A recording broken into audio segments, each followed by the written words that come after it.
I will never forget Stephen Lawrence, a talented student and loving son, adored by his parents, Neville and Doreen, tragically taken from them at the age of 18. My world changed on the 22nd of April, 1993. News headlines read, "Murdered by white youths at a bus stop, innocently." That was gut-wrenching and stuck on my mind.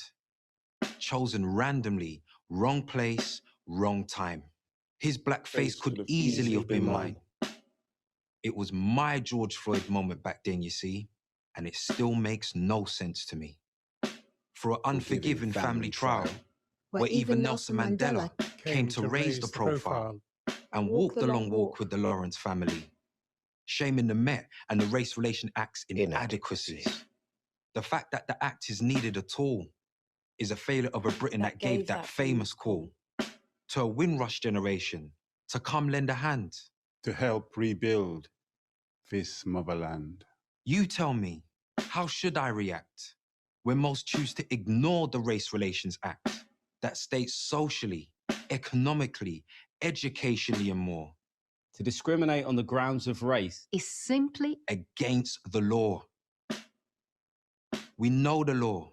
It's not some apparition in black people's heads or chips on shoulders of race issues long dead. We see those not willing to admit to uncomfortable pasts, not knowing for us that these histories last. This is why it took 18 long years and a Macpherson report through blood, sweat and tears that saw the abolition of the double jeopardy law. 2 out of the 5 retried is something Britain never experienced before. A black family actually changing the law to bring about convictions that said, in 2012, 2 will serve life for killing Stephen dead. I wish I could say it's done and dusted and we're happy with pride, but it isn't. I can't lie. When black people like Stephen continue to die. None of this I've said is done to create any controversy. It's simply explaining what brought us here to support Stephen's legacy. In this moment of global unrest, where people of all ethnicities are voicing their protest alongside black people to say we will no longer ignore the racism we all deplore. And that's why we will honor Stephen with humility and embrace all the differences and diversity of our human race in celebration of all Britain can be. In our families, our lives, and our communities. We will make the changes that we need to see, raising our voices in all we do. We will educate everyone that he is part of all of us too. And we will never forget Stephen Lawrence.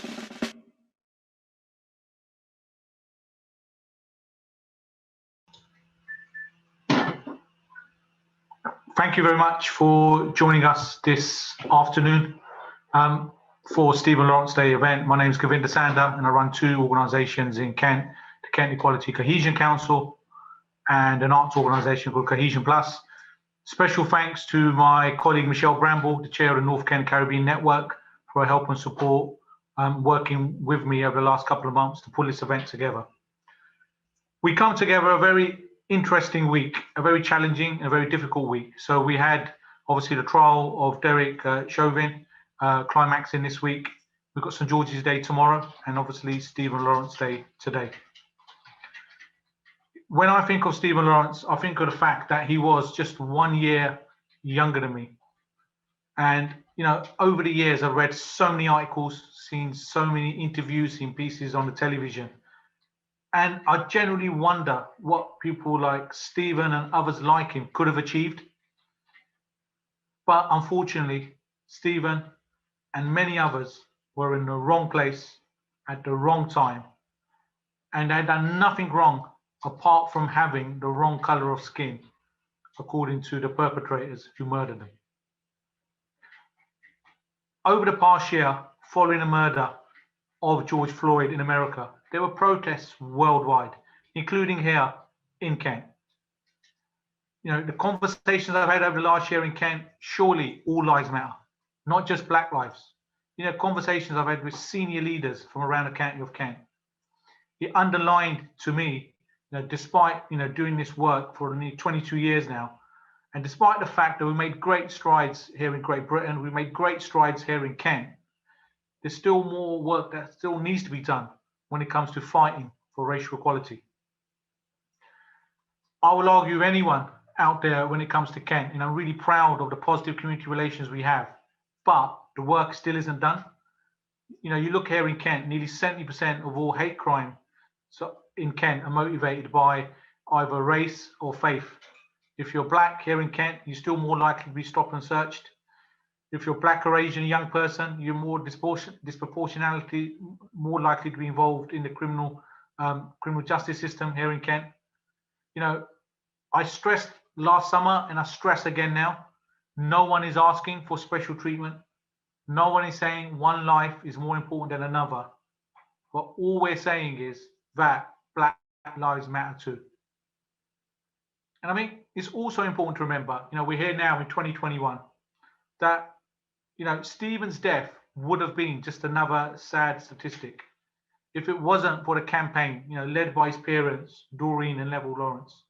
And you got to imagine two ordinary people from a normal family like yours and mine, and they had to fight the system for many, many years to get justice for their murdered son.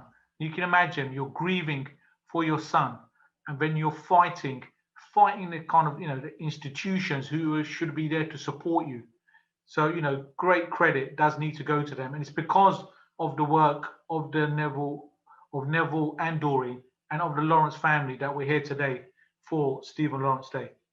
So I think it's important, when we compare the impact of George Floyd's death to Stephen's, please remember the years and years it took the family. They didn't get the quick justice that, for example, George Floyd's family have got. It took many, many years.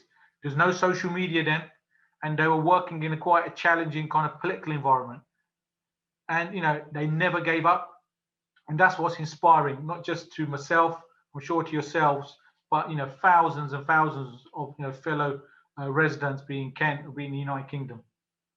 And that leads me on to St. George's Day. So tomorrow is St. George's Day. And over the years, those who know my work know that I've done a lot around celebrating St. George's Day. And when people often say, why is that the case? For me, growing up, son of immigrants, regularly racially abused, I can, still remember, going into town and the gauntlet of racial abuse I would have to face, and my mum, maybe because my mum was wearing different outfits or costumes to maybe what the normal person would wear, or the fact because of the color of our skin, or the fact that she couldn't speak English. So as a young child, that really had an impact to me.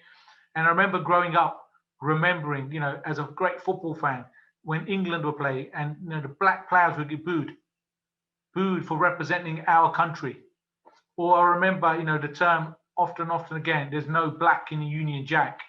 That's why we do St. George's Day. It's about reclaiming the flag and saying here in Kent that, we're going to use events like St. George's Day, not to cause division, but to bring unity. And it's the same ethos with today for Stephen Lawrence Day. It's about remembering the challenges, remembering what's gone in the past, but thinking of where we are now and where we want to go in the future. And it's only by all of us coming together, be that the political leadership, local councils, to police, voluntary sector, faith organisations. If we in Kent, we can all come together and, provide that legacy for change that we're, which is the key ethos of the Stephen Lawrence Foundation, that legacy for change. And that's why we're doing today. We want to make sure we can make the positive impact. We can start in Kent, we can start in our families, we can start in our workplaces. And it's something that, through working together, we can spread out. Because I always say, when it comes to our work, there's more that unites us than divides us. So humbly, thank you very much for supporting us for Stephen Lawrence Day. We've got a great lineup, and between now and 2 o'clock, you will see some great speakers. Without too much further ado, I'd like to introduce now my colleague, Michelle Bramble, who works for Kent County Council, but also is a great champion and an activist in the local community, and also the chair of the North Kent Caribbean Network. Thank you, Govinda. And again, thank you to everyone that's joining us this afternoon to celebrate and focus on the legacy of Stephen Lawrence. For me, I have a very personal connection to this story, and it's only when I was looking into the Lawrence family that I realised that my mum's story is very similar to that of Doreen Lawrence, in that she was a child of the Windrush generation. She came here as a young woman and then started their families, just like my mum did, believing that they were British and that they would be able to feel safe in the communities that they lived in. The second link is that I live in Gravesend, which is where Paul Greengrass grew up. And for those of you that know, he was the director of the film that focused on Stephen's murder. If we think back over the past 12 months, it's shocking to think that actually it was only 323 days ago that we first heard the name George Floyd. We saw that video and we felt in our hearts that something about that was wrong. And this week we've heard the verdict. So what makes today even more significant is that it is shocking, it is frustrating, and it is heartbreaking to think that despite a tireless thirst for justice, the Lawrence family are still waiting for that justice 28 years later. So let's not forget that Stephen had a life. He had an amazing future ahead of him. He was bright and he had potential. And unfortunately, his legacy is that in his death, he was able to change the law, to get people to think about what their communities really look like and how they could be activists in the pursuit of justice and to help eliminate discrimination. In that sense, we would like you all to think about the legacy that you would like to be a part of. This morning, Baroness Lawrence led a virtual school assembly focusing on friendship, respect and difference. In Stephen's legacy, we'd like you to think about how we can change our communities and what simple acts you can do to help bring the message home and make sure that we are all safe and living in anti-racist communities in future. So we're going to introduce two videos. There's two guest speakers today. The next video that you're going to see is by Sunda Katwala from British Future. Now, Sunda is a director of the Identity and Integration think tank, and it's a long, prolific career in political activism and journalism and editing.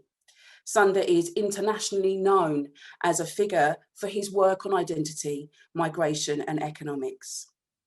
The next video that you're going to see is Patricia Fenton, who is a retired Metropolitan Police officer. And in addition to her roles in the investigations in the London bombings and the Grenfell Tower, Patricia was the Lawrence family liaison officer during the investigation. Her legacy is that she actually helped to shape the role of family liaison for the police in future. The information that she provided and the support that she provided to the Lawrence family meant that actually it completely changed the way that the police worked with cultural diversity and how they communicated with the diverse communities that they were serving. So please take a moment, feel free to introduce yourself in the chat, but think about how we can all contribute to Stephen's legacy of hope. I hope you enjoy today's session. I think the murder of Stephen Lawrence and the campaign for justice changed our country. And along with the Hillsborough disaster, which I remember happened when I was a football mad 15-year-old, I think it's the news event in my lifetime that's had the biggest personal impact on me. Partly it's that we were exactly the same age when he was killed. So I thought about him almost every day in the year of the inquiry into his death. When the Macpherson report came out, I was living in that place on the Wellhall Road in Eltham, only yards from his memorial plaque. I always struggled to comprehend those few frenzied seconds of hatred that killed him. So I think we just all learned so much from Doreen Lawrence's campaign for justice. It changed how we all felt. I think it changed our national conversation about race.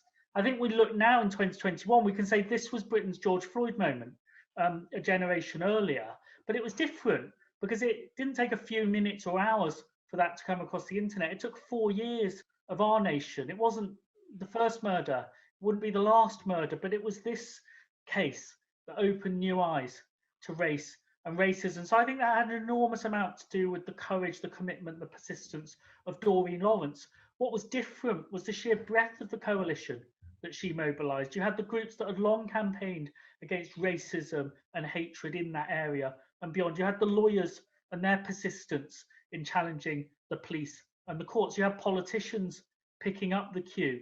And the Daily Mail newspaper got behind that campaign when they saw the swaggering impunity of the suspects at the inquest, feeling nobody could touch them, that they had that front page saying murderers. I think it really had a powerful impact that newspaper made so much of this case, because I think many people in Middle England, maybe for the first time, they saw this issue of policing and of race through the eyes of a black family, the murdered teenager, his parents' grief, and the injustice of the failure to bring about justice. And it went from the news to documentaries, even onto the stage, and onto the TV drama. So we all saw the police flounder, and we all saw the unwitting assumptions that they made. And maybe institutional racism wasn't a familiar phrase to many people, but I think people knew it when they saw it. And those kinds of broad alliances, they don't turn up very often, the Guardian and the Daily Mail on the same side of challenging racism. We saw it briefly with the Windrush scandal, but when they do happen, I think they change how we think,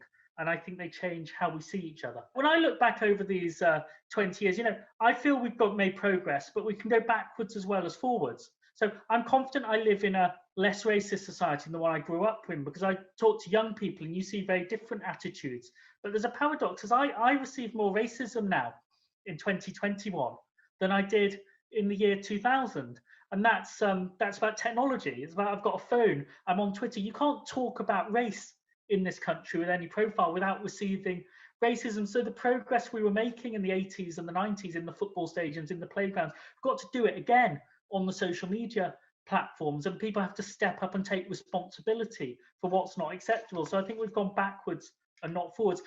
I think expectations have risen faster than the progress that we've made. I think a new generation took to the streets last year to say we want to see change speed up. I think we've got to listen to that and then listen to other people about how we're going to make that happen. So I think we need to recommit whatever progress we've made to focusing our efforts on the progress that still needs to be made. And that's where I think we want, a calmer, more constructive conversation about tackling race, tackling discrimination. I think the campaign for justice for Stephen Lawrence can inspire us to recommit, to commit again our efforts and to focus not on the changes that have happened, but on what still needs to change in our society. What I've been trying to do with British Future as part of this, and I know many other people are trying to do the same thing, is have a conversation about race that's constructive, that knows we've got different experiences. I've been talking to people right around the country about their experience of the Black Lives Matter protests, what it meant, what it felt like online, what they expect to see change. I think every institution is going to have to get more confident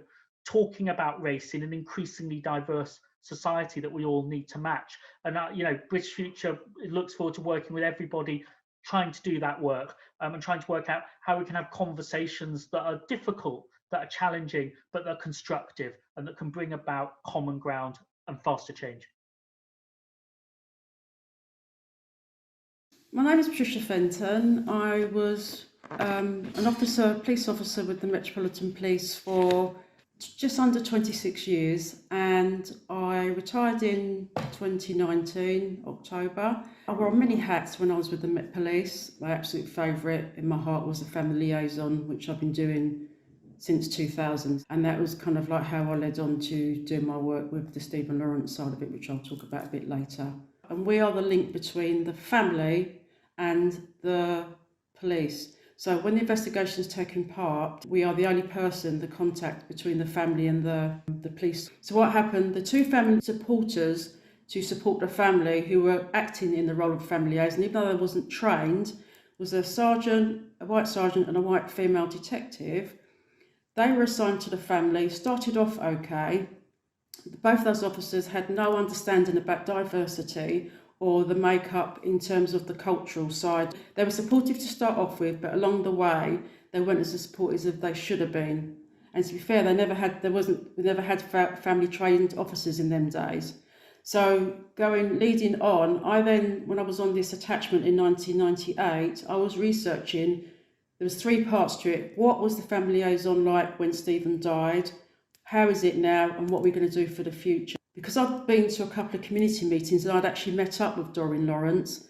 My boss called me in the office he heard that I'd been to a couple of meetings with Doreen, and they needed to have a family liaison officer, because what had happened when the Met was investigating the first or second time round for the Lawrences, they were very obstructive in terms of when the Mr. and Mrs. Lawrence wanted to take their solicitor, Imran Khan, to the state police station to look at the investigation office because they'd been invited.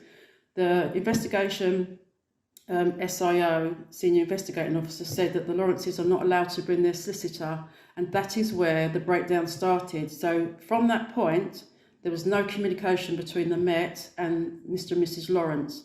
So when I then became a family liaison, there was no communication going on then. My boss more obviously said, please, would you consider being a family liaison? And I was actually quite honoured, because there are other trained family liaison officers. It was very new, that role. And I was quite honoured. So I said, yes, I'll do my best. And I took on the role. I was a family liaison for 2 years with Doreen and Neville. And I remember at the time, as time went on, I managed to help build that relationship. So the Met started talking back, obviously between communication flow was going back between Neville Lawrence and Doreen and the police sort of thing.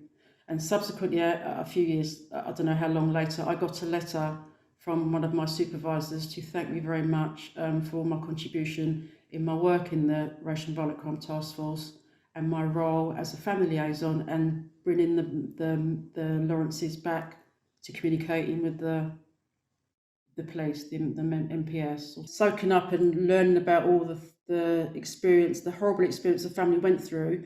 That instilled me to want to become a family liaison officer and to do a good job and help families in the system. The struggles they've had, the whole catalogue of things that took place that shouldn't have took place in terms of the Met not doing their job. I felt really embarrassed on behalf of the Met that they could do such a thing, and a catalogue of not investigating, and it's not doing certain things as bad as doing something that is wrong, basically.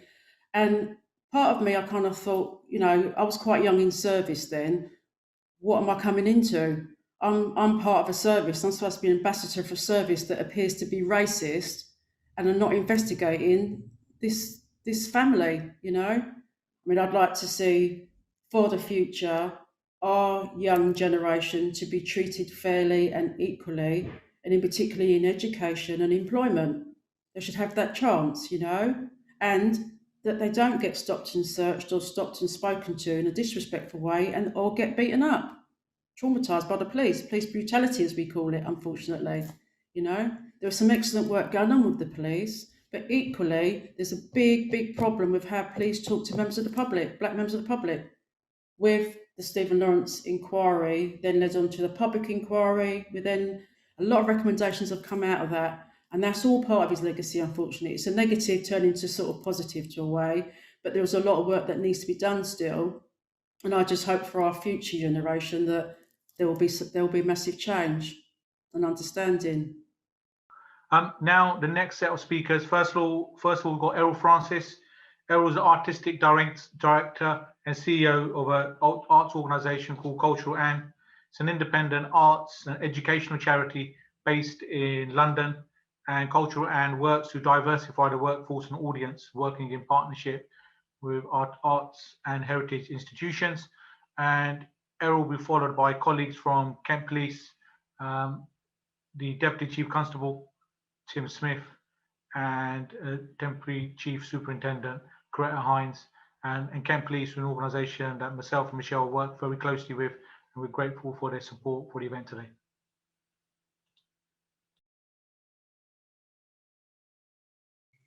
Okay, so my work straddles different fields, actually. So the first part of my career, I was very much involved in social justice and activism around mental health and the Black community. But I've always had an interest in art. And in fact, my last job in the NHS in Birmingham, I really kind of developed that in doing an art project with the patients. And so I moved really into the arts field. I did an MA in fine art at Central St Martin's, and I went on to do a PhD in fine art at the Slade School of Fine Art at UCL, where I looked at post-colonial artistic responses to museums. So my present practice, I'm artistic director and CEO of Culture and really brings together this kind of history of sort of social justice, but also my interest in museums and how museums tell our stories, how they could be more inclusive in terms of their workforce, and also the programs they offer. So that's what we do at Culture and. We aim to open up the arts and heritage sector to a more diverse workforce and audience. The thing that is much clearer to me actually is when the public inquiry report, the Macpherson report came out, because I was working in the NHS at the time. And so it had a personal impact on me in terms of this whole idea of institutional racism. So I was working in the NHS at the time. And I remember the day when the report was published, and I remember thinking, I'm in that situation. The NHS is such a institution in which racism is structurally embedded, and I began to see my own predicament in relation to institutional racism. Stephen Lawrence was wanting to be an architect. This is something that really made me think, isn't it terrible if you have you know, an interest or a passion and you're not allowed to actually develop this, you know. This year actually is the first year in the history of the Royal Institute of British Architects that a black architect has been selected for the gold medal, Sir David Adjaye. And that's just another example of how, you know, a discipline like architecture actually, I think, is in some ways embodies a lot of racist ideas about the ability of black people to contribute to history, the material of history, which architecture represents, and how, you know, in order to break through that barrier, we're not just, you know, trying to break through inclusiveness in terms of employment, but it's to break through the cultural arrogance of European or white European culture, which assumes that a discipline like architecture is alien to black people. I think it alerts you to the subtlety of the way that racism works, and it's not always that the kind of brutality of what happened to Stephen personally is one dimension of it. There's something much more insidious that we have to get over, this kind of cultural arrogance and exclusion of people from what's called, you know, the fine arts or the high art or high culture. It is very poignant to remember Stephen Lawrence and the report, because what I think the legacy should be is that we need to not lose focus of the need to change institutions and the way that they operate, or to recognize the power of institutions in perpetrating racism and social disadvantage. We must continue fighting for equality and diversity, and to tackle the existence of racism in institutional practice, whether that's the health service, the arts and heritage sector where I work now, or the criminal justice system. I joined the police in 1991, and so the tragic and horrific murder of Stephen was, as I was a young PC in the county, really just starting out my career. But the impact of Stephen's murder and what followed in terms of the issues that it exposed both in society and policing are obviously extremely profound and far-reaching. And we're still talking about them rightly today. Stephen's murder was a tragedy, but what has come from it, I would say, in policing terms and in terms of society, is very, very positive. The Macpherson report that followed, many people will know about the Macpherson report even outside of policing, but it's important to remember there were 70 recommendations made in that report. and many of those recommendations had a lasting and fundamental impact on how we do our job today. The changes since Stephen's murder and the Macpherson report are dramatic. We now have specially selected and trained family liaison officers that are routinely deployed to support the families of victims of crime and serious incidents, something that didn't exist before. Extensive first aid trainings now given to all of our frontline officers and refreshed annually, again something that didn't happen before.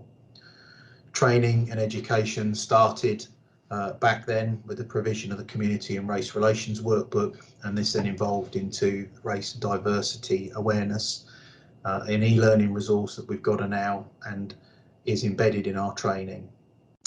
We, as a force, introduced a race and diversity training team in 2004, recognising this was an area we needed to invest more and more in to make sure our staff and officers were knowledgeable, understood these issues, and were rightly then giving the very best service to the public. As part of that, in 2005 and 6, we instigated a community placement scheme, and that was developed for student officers to attend such places of worship, working with Mind, other voluntary agencies, and this was recognised nationally as best practice, where we were exposing our staff very young in service to these sort of issues. We used a lot of external speakers and continue to do so that we can get their lived experience. The diversity training team became absolutely embedded in officers' foundation training, and then more latterly our diversity and inclusion team was formed. We established support groups, which now include the Race Equality Network, Enables and others, and this gives support both for families of our officers and staff, as well as those that are perhaps carers or individuals with disabilities. Again, these were things that we didn't invest in the past in the way that we do now. We established independent police advisory groups. These are now an absolutely critical and fundamental part of the scrutiny that's brought to the police by the public. They act as a critical friend on our behalf and ensure that we give the very best service to the communities we served. This is both at a district level and indeed as a force at a county level. One of the key recommendations from the inquiry that forces should be representative of the community they serve, and to that end, over recent years, the force has created a positive action team with outreach work, marketing, and to support and address these issues. And this ultimately has resulted in increased representation for communities. Ultimately, you can see just with those list of things that I've spoken of, I can't do justice to the amount of work and effort that's gone into this. Since 1993 to date, you have seen a transformation of Kent Police, and I would say Policing UK, in a positive way. There's still very much more to do, but it is certainly a much more positive position than it was at the time of Stephen's tragic murder. A key piece of work that I own is that I am the most senior officer responsible for diversity and inclusion in the force, and so that's a responsibility I take very, very seriously, and that is why I felt it was really important that I invested some of my time today to talk to you on Stephen Lawrence Day, a very important day in the policing calendar. So I joined policing in 1991 in the Metropolitan Police Service. At the time it was a force and a very different organisation, and policing was very different then to the way it is now. When I joined, my first division was Plumstead Police Station, and I was one of 3 ethnic minority officers at the police station, and I was the first one to arrive in years, and as a female as well, so I was the only black female officer in the station, in the whole of the station. So it was quite interesting, and again at the time when Stephen Lawrence was murdered, there was that sense of hostility towards ethnic minorities. I policed the Welling Bookshop, which was at the time the BNP ran that bookshops. There was quite a lot of racial tensions and what have you in the area. And so sort of navigating my way through that as a young police officer, new in service, trying to learn my job, and that was quite challenging. But I think as time's gone on, policing has definitely changed and changed for the better in terms of some of the issues that I faced then when I was young and junior in service. One of the biggest things about it was probably that opportunity to talk about things that maybe I knew were going on, or that I felt, you know, there was that sort of sense in the organisation. So for it to actually be out there in the open and somebody independent to say it, I think probably was quite welcome in one sense, but actually the challenge then of working in an environment that, or working in that environment where it created, I guess, a bit of defensiveness, because I think that terminology, it created some defensiveness in obviously people that I worked with. So there was a mixed view and mixed feelings, I suppose, in relation to in relation to that judgment. One of the key things that drew me to Kent Police was its openness and that supportive element, that welcoming, and that sense that you would be valued as a part of the organisation. So that was what initially attracted me to Kent Police. And in that time, I've been temporarily promoted. So now as Chief Superintendent, with the Head of Diversity and Inclusion for the organisation. And that for me is the progressiveness of the organisation in terms of reflecting, reviewing on its position, always wanting to be better, to be the best that it can be. And so with that has come my role, and also the Diversity and Inclusion Academy, which again is aiming towards being a centre of excellence in relation to all things diversity and inclusion, both internally for our officers and staff, and then looking at how we can then develop that, supporting the wider community, and again, using the academy to build those relationships with the community, working closely with the community to bring the community into policing, and guiding, supporting, advising us in terms of decisions that we make and how we police the community.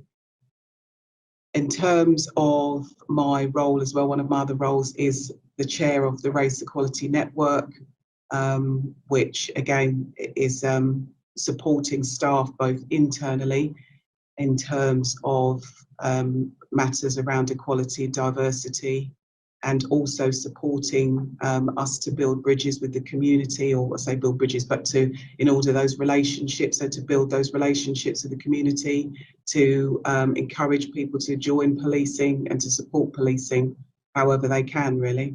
Stephen Lawrence's legacy should be policing being inclusive, and people having that sense of inclusivity in relation to policing, whether it's from an external perspective or an internal perspective, and actually for that representation in policing, because for policing to truly change, then it needs people inside the organisation. And so for me, that's what I think the legacy should be, is actually that increased representation within the organisation.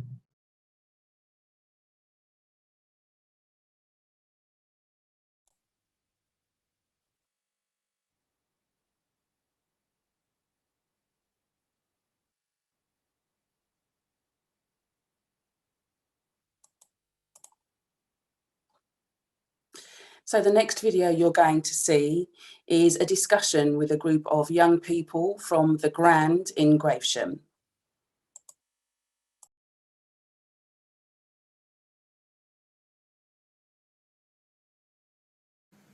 This is a roundtable discussion taking place with young people from GYG at the Grand.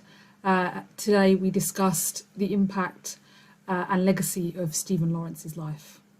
Growing up, had you heard anything about Stephen Lawrence? Growing up, I'd heard a lot about Stephen Lawrence, obviously, obvious reasons. One, my dad lives in South London, so I used to drive through Eltham a lot, and my dad would point out his gravestone, or not his gravestone, but his memorial stone. And as well as that, my dad is a detective, and my dad's was in the police for 30 years. So I was very much aware of the meaning behind Stephen Lawrence's life and death. And then later on down the line, my dad was one of the detectives to successfully put forward a case to find his murderers guilty. So yeah, I was very much aware of Stephen Lawrence growing up. When I did GCSE art, which was quite a while ago, we actually looked at an artist, Chris O'Feal, and he made an artwork as a tribute to Stephen Lawrence and his murder and his mother. So I heard about it through that. I did a lot of independent research into that. And I think that's when it was around, I was like 14, I'd say, when I was really like getting an understanding of like racism in the UK and different events that had led to the situation, because that's when the Black Lives Matter movement first started happening in America. So I'd had a good understanding of it since then. And I think it was like a series of events and different things that kind of made me look into things more interestingly, like with more of like a closer eye, and especially growing up, becoming more aware of like racism. I really was keen to like get an understanding of these events. I'm a lot older than all of you in this room, so I remember this quite clearly. And I remember it also because it was areas that I kind of used to associate with my friends and used to go to. And to say it was devastating as it is, but was it a shock? Not really. People were being targeted daily. There were so many racial incidences that that became a little bit of the norm, not necessarily murdering someone, but hurting someone or racial abuse. Do you think people truly understand racism and racist languages and behaviours? Recently, I've come to understand that when it comes to racism, some people have a general idea as in it's a form of discrimination, etc., but they don't necessarily understand the effects or how it can actually impact my life or what those racist behaviors or languages actually are. And I feel like people understand racism as a thing that, yes, there was slavery, yes, there was the Windrush, yes, there was this, but they don't understand how it occurs in my day-to-day life.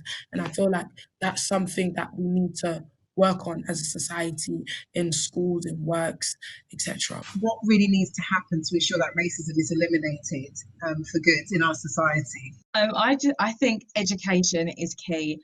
If we educate people, we can tell someone, you know what is right and what is wrong. You understand, because racism, a lot of time it comes out of fear and it comes out of a lack of understanding for someone else's culture, and it's very easy to shift the blame on different problems, different socioeconomic problems, on a different ethnic minority group. Like we see it with ethnic minorities, we see it with people from Eastern Europe, for example, that it's very easy for you to shift the blame onto another group of people because you don't have an understanding. Education is really important, and I believe that children at a young age should be taught about racism and history and everything, because from a psychological perspective, the opinions you have when you're older is what you will learn, but what you were taught when you were a child. So your biases when you're older is what was happening to you as a child. So I feel like for someone to improve or change for the future, because young children are basically the future for tomorrow, you need to go back to the root of the problem, which is the education. So maybe primary or really young children need to start learning about stuff like this. And it shouldn't just be one subject. It should kind of be more broader, and it should be mandatory. They should learn about it.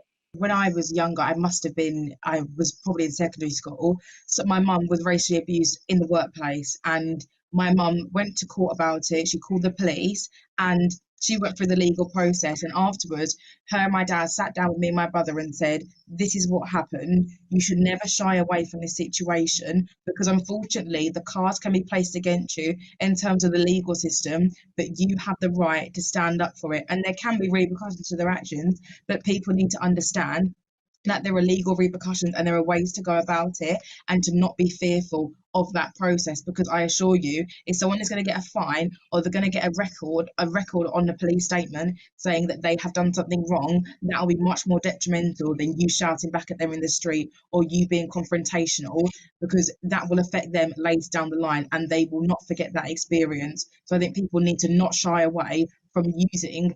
It can often feel like the cards are placed against us in terms of the legal system, but to use what cards that we do have for our advantage.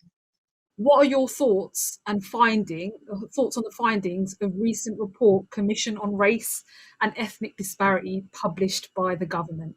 This is unlike any report that I've ever read before. First of all, when it comes to any kind of investigation, if you want to be rational and critical with it, normally you have your hypothesis and your null hypothesis.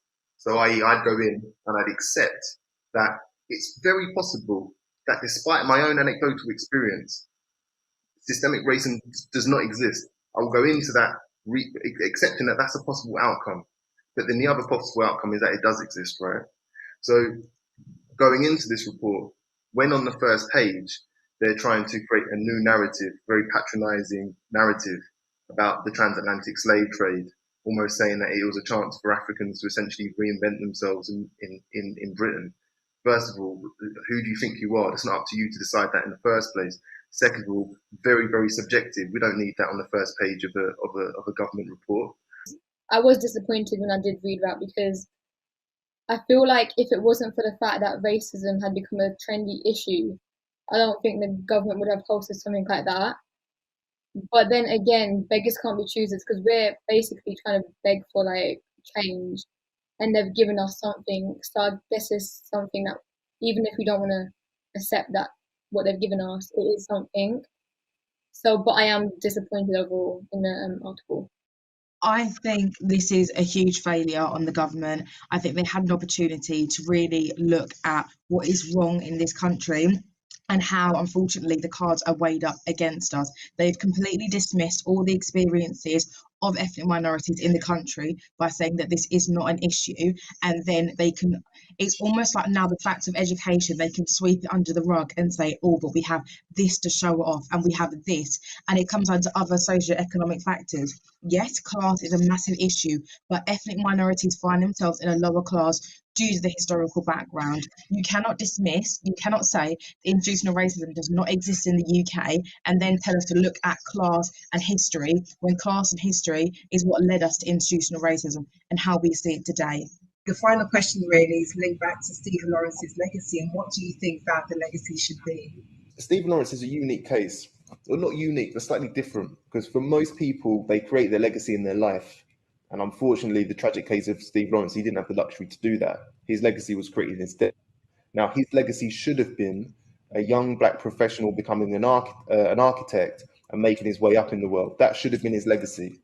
His legacy was taken from him by murderers, by racist murderers. Now, the issue is as well that if it wasn't, and let's be frank, if it wasn't for Doreen Lawrence, Stephen Lawrence's legacy would have been another dead black youth who was probably involved in gang violence. That would have been his legacy. Yeah. The reason why that wasn't his legacy is because there were people who fought their heart out to make a change. So the most empowering thing for me about Steve Lawrence's legacy is it was created by good people. It was created by good people who had justice in their hearts.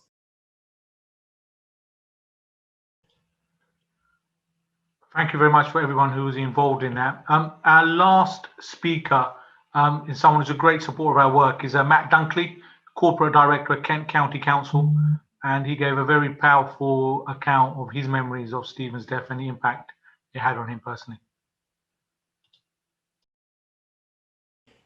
My name's Matt Dunkley. I'm the Corporate Director for Children, Young People and Education at Kent County Council. And in that role, I have responsibility for children and young people in Kent up to the age, all children and young people up to the age of 18, and for children with disabilities and children in care up to the age of 25. I think the events that followed Stephen's murder were a slow burn.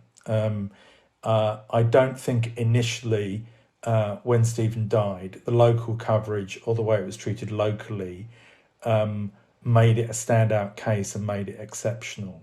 I think what made it exceptional, if we're all honest, is the response of the Lawrence family to simply not accept the way in which it was handled.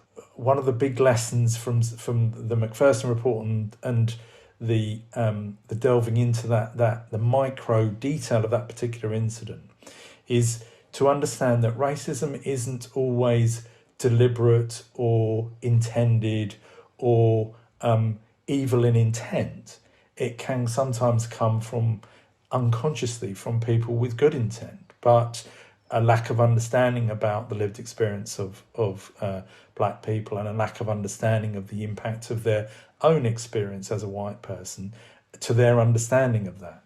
So I think I need to be reminded, and all people in positions of leadership need to be reminded, that we carry with us the history and the baggage of our own experience as white people. And if we make assumptions that we know what it feels like, or we know and we understand the impact on our black colleagues and black children, black young people that we deal with of racism, then you need to bring yourself up short, because you can't understand that until you listen and you constantly challenge yourself and you hear from people who've experienced it.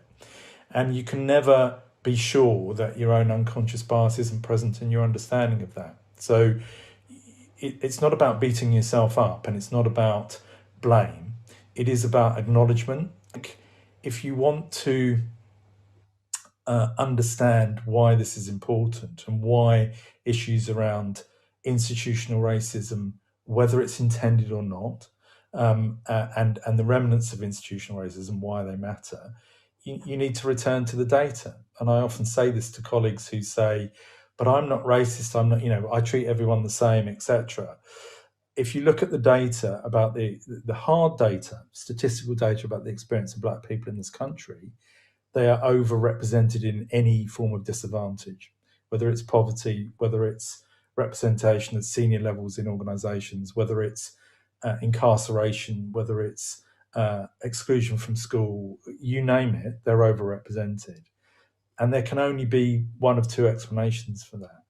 It's either the cumulative effect of institutional racism over a period of time, or the only other conclusion is that black people are more criminal or more stupid or more badly behaved, and therefore, that's part of being black. And I don't think anybody would accept that as an argument. So the only alternative is it must be the consequence of the cumulative effect of institutional racism. And so we have to start by acknowledging that, and then think about ways we can move on from it and recognise it and ensure moving forward that we try and deal with it and eradicate it. We've made some progress here. We've opened and started some conversations that we haven't had before. We've increased understanding. And yes, there's a lot of nastiness and division and unpleasantness still on social media and things like that around these issues. But I still believe fundamentally in the goodness of people and the goodness of their intent. And I think, in the end, that goodness will always prevail and it will triumph. We just have to give it air and space and acknowledgement and work hard at it. It won't happen by pretending everyone's the same. It won't happen by trying to not have the conversation because it's difficult. It will happen when we talk to each other, when we open our hearts and our minds, and we try and understand and acknowledge and celebrate and represent. And when we do all those things about all of our communities in Kent and elsewhere, we'll move to a better place. And I genuinely believe young people will lead that process. They're showing us, the older generation, leadership that we need to follow in the way they relate to each other, the way they're thinking about their curriculum and their schooling and their activities. And I'm tremendously optimistic in young people and their ability to lead us in that. We've just got to have the ears to listen and open our hearts to understand and follow it. From a personal point of view, one of the things that I'm most excited about around some of the changes we've started to see by having, I think, a better conversation in public policy around race and racism is the unleashing of potential in our Black and ethnic minority young people and communities, of hidden talent, of potential and excellence in all sorts of fields. And we're seeing that now. I mean, if you think about in broadcasting and film and acting as just one example of where some deliberate acts of promoting inclusion and Black artists have unleashed this torrent of talent, absolutely astonishing talent in TV and films that, frankly, if those efforts hadn't been made, we wouldn't be seeing and we'd be deprived of. So we've got all this immense potential, and Stephen represented this immense potential in our young people, that if we can just take the steps to make sure it's fully expressed and realised, that people are given that chance, that they're not ground down and suppressed and not given opportunities by institutional barriers to them, by subconscious cultural biases that we might have. If we can just open ourselves to that potential, those young people and those communities, to contribute and add to the richness of civic society, of everything in England.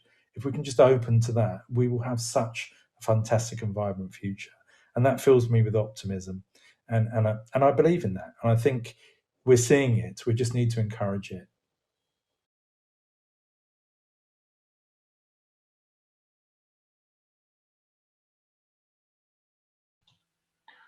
Thank you ever so much to all our contributors. Thank you to yourselves for all your help and support.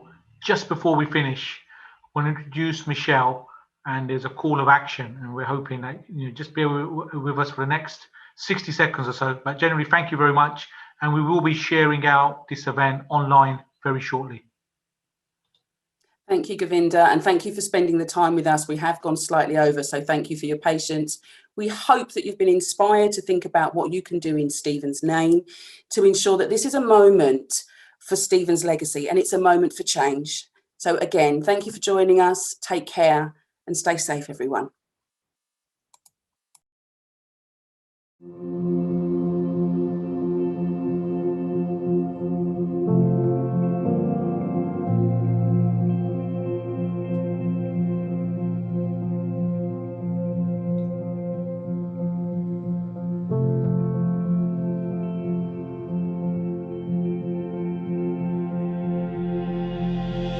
You can perform an act of kindness. You can get creative. You can share what you've learned. You can share our video. You can visit the website. You can use the hashtags. And by sharing what you're doing with others, you can be part of Stephen's Legacy for Change. Hashtag Stephen Lawrence Day Kent. Hashtag because of Stephen.